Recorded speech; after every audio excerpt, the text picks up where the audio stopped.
ছিল মাঠগুলাকে নিজের জীবনকে উজাড় করে দিয়ে একটাই সকলের দাবি ছিল কোরআনের আওয়াজ, ইসলামের আওয়াজ, কোরআন হাদিসের বাণী সব জায়গায় পৌঁছবে। ইসলাম এই 56,000 বর্গ মাইলের বাংলাদেশের প্রত্যেকটা ইঞ্চিতে ইঞ্চিতে পৌঁছবে, ঠিক কিনা? এটাই আমাদের দাবি ছিল, কিন্তু এখনো আমরা এটার আওতাধীন থেকে মুক্ত হতে পারিনি। কিন্তু আরেকটা দুঃখের কথা আপনাদের সাথে আমি শেয়ার করতে চাই, সেটা হলো গত কিছুদিন আগে কুনিপাড়া নিবাসী রহিম মেটাল মসজিদের সাবেক পরিচালনা কমিটির সদস্য পলাশ ভাই, তার মা ইন্তেকাল করেছেন। রহিম মেটালে দাফন করা হয়েছে, দাফনের পরে একটু দোয়া হবে মারহুমার মাগফিরাতের জন্য। আমরা সূরা ফাতিহা পড়তে বলি, অনেক মুসল্লি অনেক উপস্থিত হয়েছেন, কিন্তু এই আশপাশে কিছু রৌফ তো বুঝেন শিক্ষিত শব্দ, একেবারে বিল্ডিং এর উপরের তালা, এর উপরে কোনো তালা নাই, একেবারে ভবনের উপরের তালা বহু জমকালো রেস্টুরেন্ট হয়েছে, লাললি বাতিওয়ালা রেস্টুরেন্ট হয়েছে। সেখানে বিকট শব্দে, আওয়াজে, বিটে এমন কিছু আমরা কিছুই বুঝি না, গান বাজছে, নৃত্য চলছে, অনুষ্ঠান চলছে, তার আওয়াজে আমরা দোয়া করতে পারি না, কোরআন করতে পারি না। এই জায়গায় এটাকে বন্ধ করার চেষ্টা করে না, আজকে ওয়াজের মাহফিলের বাইক বন্ধ করে দেয়, তাহলে এই দেশ বেশিরভাগ থেকে মুক্ত হয় না, জালেমের কবলেই এখনো নিমজ্জিত, এখনো মুক্ত হয়নি, এখনো পরিপূর্ণ কোরআন সুন্নাহর দিকে আমরা অগ্রসর হতে পারিনি। এই জন্য আমার আপনার এই সোনার 56,000 বর্গ মাইলে এই সোনার বাংলাদেশ আমরা এখনো জুলুম এবং অন্যায়ের বিরোধিতা করতে পারি না। এই জন্য এখনো উপদেষ্টা পরিষদের প্রধান যিনি আছেন ডক্টর ইউনূস সাহেব, তার সাথে কোনো দ্বিমত নেই আমাদের। তার যিনি উপদেষ্টা সচিব হয়ে যান জনাব মাহফুজুল আলম, তিনি আমাদের এক বই মেলার এক বিতর্ককে কেন্দ্র করে তসলিমা নাসরিনের বই বাংলাদেশে নিষিদ্ধ, মানুষের আমল আখলাককে ধ্বংস করে, যুবক যুবতীদের নৈতিক চরিত্রকে নষ্ট করে, এমন যার লিখা নির্লজ্জ লিখনি, যার উপস্থাপনা, যার বেহায়াপনা প্রত্যেকটা শব্দে শব্দে মুসলমানের আদর্শের সাথে নৈতিকতার সাথে সাংঘর্ষিক, সেটা গভর্নমেন্ট নিষিদ্ধ করেছিল। সেই স্টল থেকে বই বিক্রি করে উলামায়ে কেরাম, তৌহিদি জনতা যেটাকে বন্ধ করতে দাবি করায়, সেইখানে বাকবিতণ্ডা এবং মারধর হাতাহাতির ঘটনা ঘটেছে। সেই উপদেষ্টার প্রধান সচিব তিনি মাহফুজ আনাম বলেছেন, তৌহিদিবাদী মৌলবাদীরা এই জায়গায় আসছে বিশৃঙ্খলা তৈরি করতে, মৌলবাদী বলে কোরআন ও হাদিস বলা, উলামায়ে কেরাম দায়িত্বকে তাচ্ছিল্য করেছে। এর দ্বারা বোঝা যায় আগেও যেমন জালেম কোরআন বিরোধী ফিরআউনি শত্রুরাই দখল করেছিল, এখনো যারা পরিচালনা পরিষদে আছে রঙ্গে রঙ্গে মুনাফিক এবং নাস্তিক বসে আছে। এই জন্য আমরা এখন এই জালেম থেকে বের হতে পারিনি, এই অন্যায় থেকে বের হতে পারি নাই। এই জন্য আমাদের দাবি অনতিবিলম্বে এই মাহফুজ আনামের সকলের প্রকাশ্যে মিডিয়ার মাধ্যমে তৌহিদি জনতাকে, উলামায়ে কেরামকে, আলেম কোরআনকে, দাড়ি টুপিকে ব্যঙ্গ করার কারণে হয়তো প্রকাশ্যে ক্ষমা চাবে, অথবা নাকে খত দিয়ে পদত্যাগ করবে, অন্যথায় এটাকেও বানচাল করে দেওয়া হবে। এই জন্য মুহতারাম, এই যখন কোরআন হাদিসের মজমা, কোরআনের এই ধরনের সূতিকাগার, মানুষের যেখান থেকে নৈতিক মানুষ তৈরি হয়, আদর্শ মানুষ তৈরি হয়, আপনি নিরপেক্ষ দৃষ্টিতে তাকিয়ে দেখুন, এই দারুল ইহসান মাদ্রাসা 3 বছরের অধিককাল প্রতিষ্ঠিত হয়েছে। এই মাদ্রাসায় কোনো অনৈতিক কোনো কর্মকাণ্ডের সাথে জড়িত নয়। এই দেশের হাজার হাজার কোটি টাকা প্রশাসনের পেছনে ব্যয় করা হয় শুধুমাত্র দেশের শান্তি শৃঙ্খলার জন্য।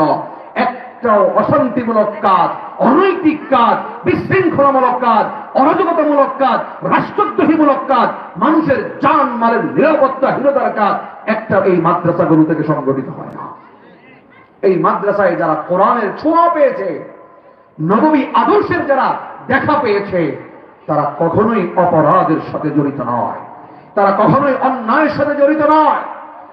এই দেশের একটা আলেমকেও, হক্কানি রব্বানি একজন আলেম হাফিজকেও আপনি ধূমপান করতে, সিগারেট পান করতে দেখবেন না, তারা ধূমপান করে না।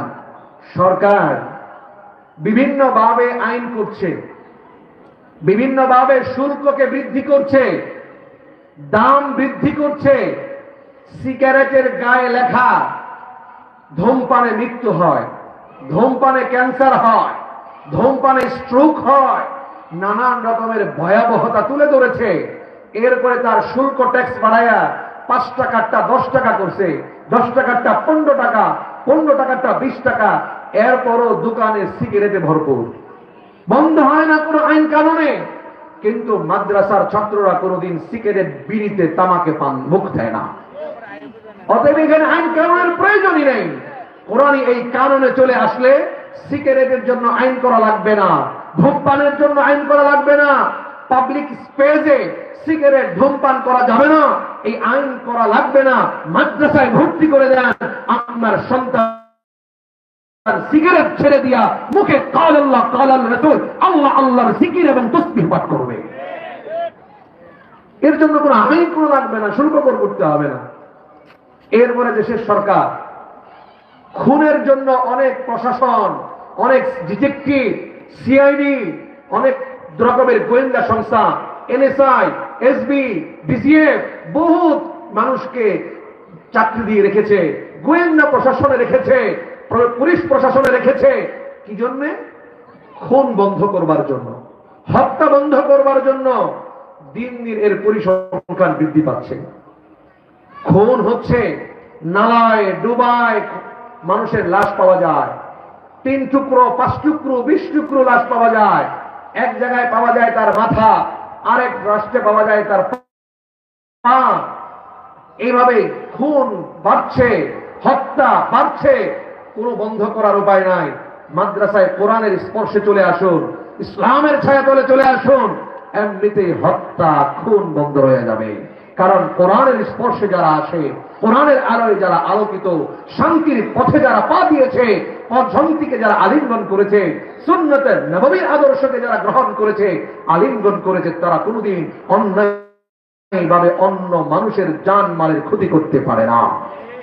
আর যদি এখানে ইসলামী আইন কায়েম করে দেওয়া যায় রাষ্ট্রীয়ভাবে, রাষ্ট্রীয়ভাবে যদি এখানে কোরআনের আইন প্রণয়ন করে দেওয়া যায়, খুনের বদলা খুন।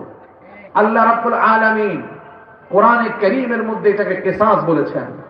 আল্লাহ রাব্বুল আলামিন বলেছেন, কিসাসকে তোমাদের জন্য অবধারিত করে দিলাম, কারণ তোমরা অন্যায়ভাবে একজনকে যদি খুন করো, তার ওয়ারিসগণ এর বিনিময়ে যে হত্যা করেছে, হত্যাকারীকেও জনসম্মুখে তাকে হত্যা করা হবে, তার খুনের বদলায় খুন, হত্যার বদলায় হত্যা না হবে। এই বিচার যদি করা হয়, আমার রব্বুল আলামিন বলেন, ওয়াফিল হায়াতি ওয়াফিল কিসাসি হায়াতুন ইয়া উলিল আলবাব।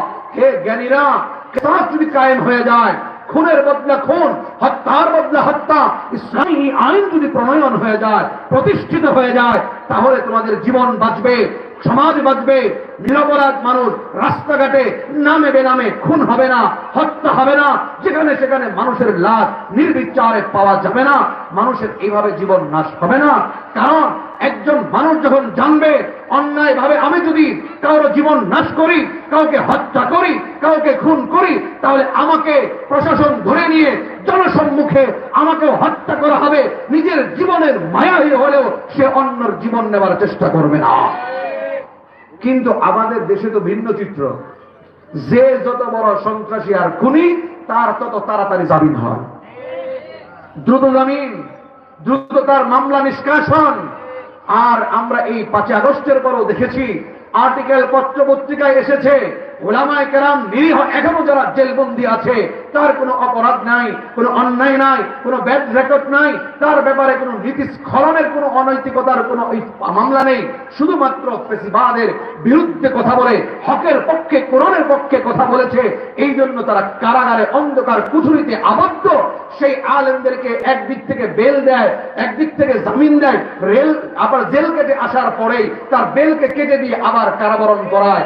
এইভাবে যে অন্যায় অপরাধগুলো করছে, দেশের মানুষ এই ব্যাপারে কথা বলে না, অথচ বড় বড় দাগী আসামি, খুনি আসামি, অস্ত্রের মামলার আসামি বিনা অপরাধ নির্দোষে একেবারে অনেক লম্বা সময় জামিন নিয়ে তারা বের হয়ে আসছে। তাহলে যদি এইভাবে দেখবি একজন খুনি, একজন হত্যাকারী এভাবে যদি রাস্তায় ওপেন ঘোরাফেরা করে, তাহলে এই দেশে কিভাবে শান্তির আশা করা যায়? কখনোই যায় না। এই বড় খুন হত্যা, এই কবিরা গুনাহ, এই অপরাধের সাথে কোনো আলেম উলামা মাদ্রাসার ছাত্র উস্তাদ জড়িত নয়। দেশের প্রশাসন আরেকটা অপরাধের জন্য অত্যন্ত মারাত্মক পেরেশান, সেটা হলো মাদক। মাদক নিরাময়ের জন্য গ্রেফতার করে জেল হাজত দেয়, পরিবারও পেরেশান। নেশায় যুবক, বৃদ্ধ, মধ্যবয়সী সকলেই এই নেশায়, এই ভয়ালো থাবা সকলের জীবন পরিবারকে তছনছ করে দিচ্ছে। কিন্তু কোনোভাবেই এখান থেকে উত্তরণের পথ এবং উপায় খুঁজে পায় না, কোনোভাবেই এখান থেকে বের হতে পারছে না। আরো মনে হয় এই নেশার বিভিন্ন রকমের উপদ্রব পাচ্ছে। পাড়ায়, মহল্লায়, কোনায়, চিপায়, বিভিন্ন লোকালয়ে, খালি জায়গায় ওপেন মদ পান করে এবং সরকারিভাবে বিভিন্ন বার অনুমোদিত।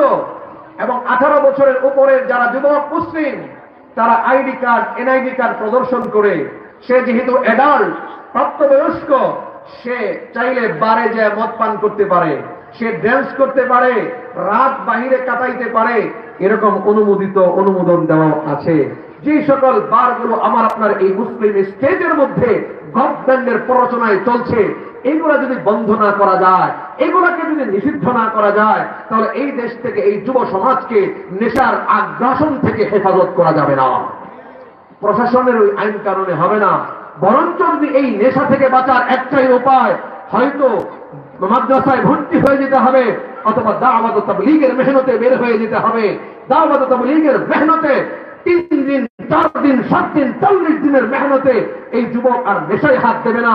মাদ্রাসায় কোরআনের ছোঁয়া, ওলামাদের দোয়া, কোরআনের স্পর্শে, নবীর আদর্শে, ওলামায়ে কেরামের দুয়ার বদৌলতে, নামাজের বদৌলতে নেশা ছেড়ে দিয়ে আল্লাহর ওলি হয়ে যাবে।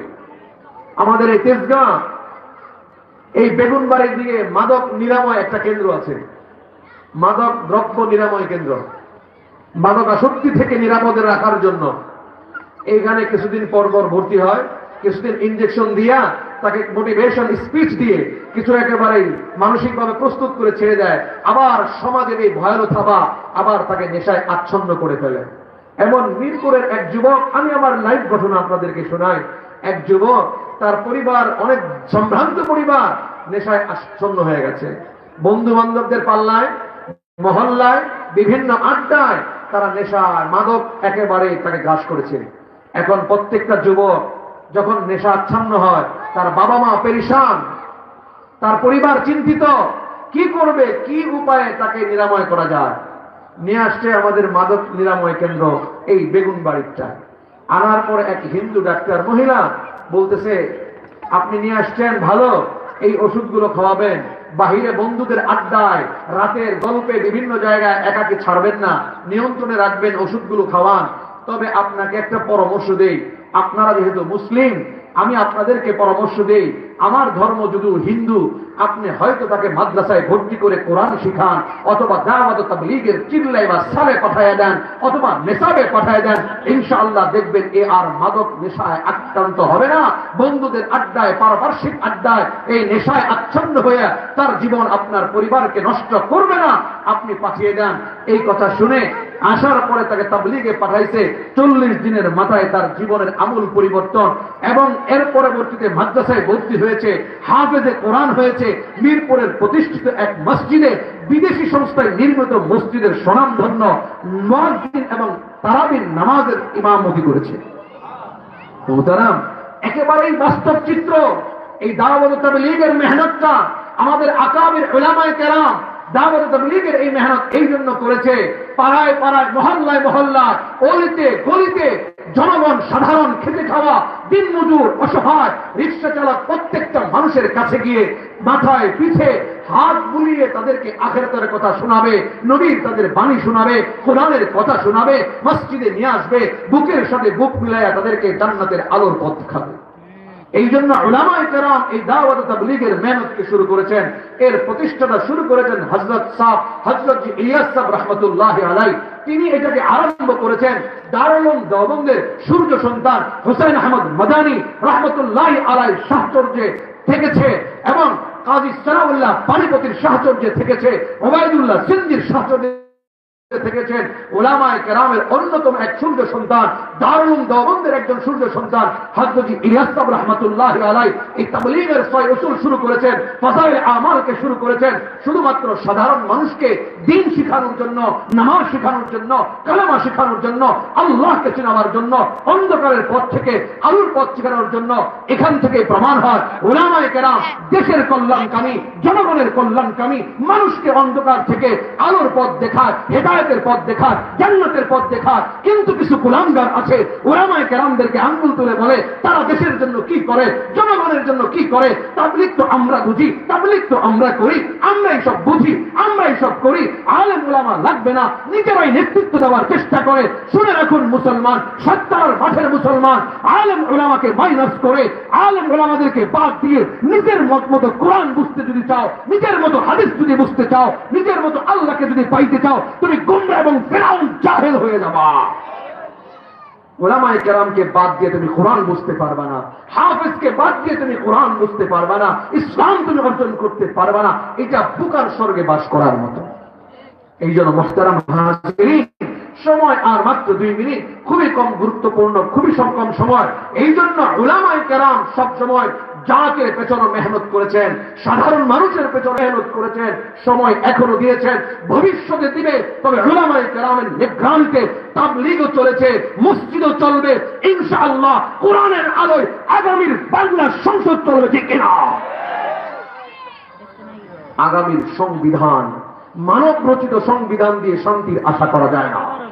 কারণ প্রত্যেকেই নিজের মতো করে সংবিধান রচনা করে, ক্ষমতার মস্তদে বসার পরে চিন্তা করে আমার ক্ষমতাকে টিকাবার জন্য কোন কোন গুরুত্বপূর্ণ পয়েন্ট খোলা দরকার, এবং অপর বিরোধী দলকে জুলুম নির্যাতন করবার জন্য, ভ্যানিশ করে দেওয়ার জন্য কি কি পয়েন্টগুলো দরকার, এটা নিজের মতো করে সংশোধনী করে।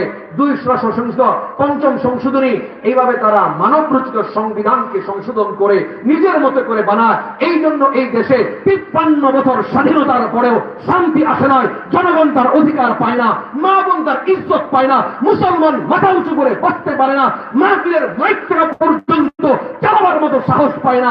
একমাত্র এই কারণ মানব রচিত সংবিধান। আমরা আগামীতে দেখতে চাই কোরআনের সংবিধান কারা কারা তৈরি রাখি।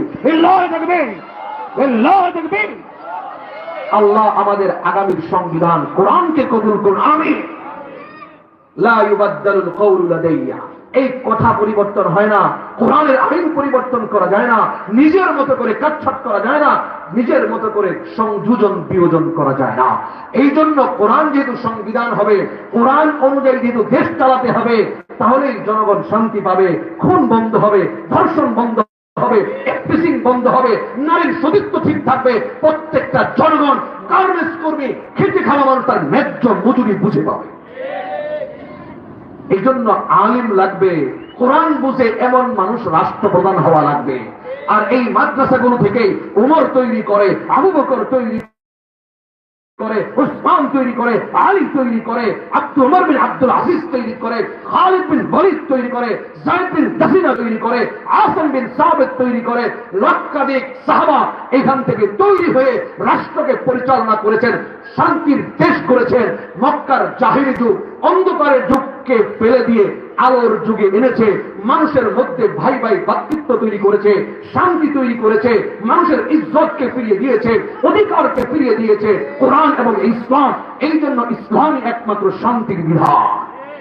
এই জন্য আমরা কোরআন যারা বুঝে, ইসলাম যারা বুঝে, এমন স্কলারদের মাধ্যমে যে তাহাজ্জুদ করতে পারে, মাথায় পাগড়ি দিয়ে চলতে পারে, আল্লাহর জিকির যে করতে পারে, জনগণের ব্যথায় যে ব্যথিত হয়, জনগণের অধিকার নিশ্চিত করতে পারে, এমন শাসক আমরা দেখতে চাই। আল্লাহ আমাদের জন্য কবুল করুন। আল্লাহ রাব্বুল আলামিন আমাদের এই মজমা, আসা যাওয়া বসা, এই দিন প্রতিষ্ঠান, এই দারুল ইহসানকে কবুল করুন। আল্লাহ রাব্বুল আলামিন আমাদের 14 তারিখ যে শুক্রবার আসতেছে, এই শুক্রবার 14ই ফেব্রুয়ারি দিবাগত রাতে লাইলাতুন নিসফে মিন শাবান, যেটাকে আমরা শবে বরাত বলি। শবে বরাত আমাদের রহিম মেটালে খুব বড় সড় আকারে আয়োজন আপনাদের জন্য হয়ে থাকে। আপনারাও যে থাকেন সকলেই ইবাদত বন্দেগী করেন।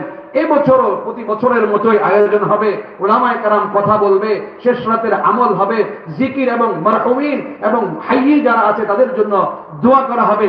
আশা করি ইনশাআল্লাহ আপনাদের দাওয়াত রইল, আপনারা যাবেন। প্রত্যেকটা জায়গায় যাওয়া দরকার, দ্বীনি মজমায় গিয়ে আল্লাহর কাছে দোয়া করা দরকার। এই দেশ যেন আল্লাহ তাআলা ইসলামী এই জন্য দাওয়াত হয়ে গেল।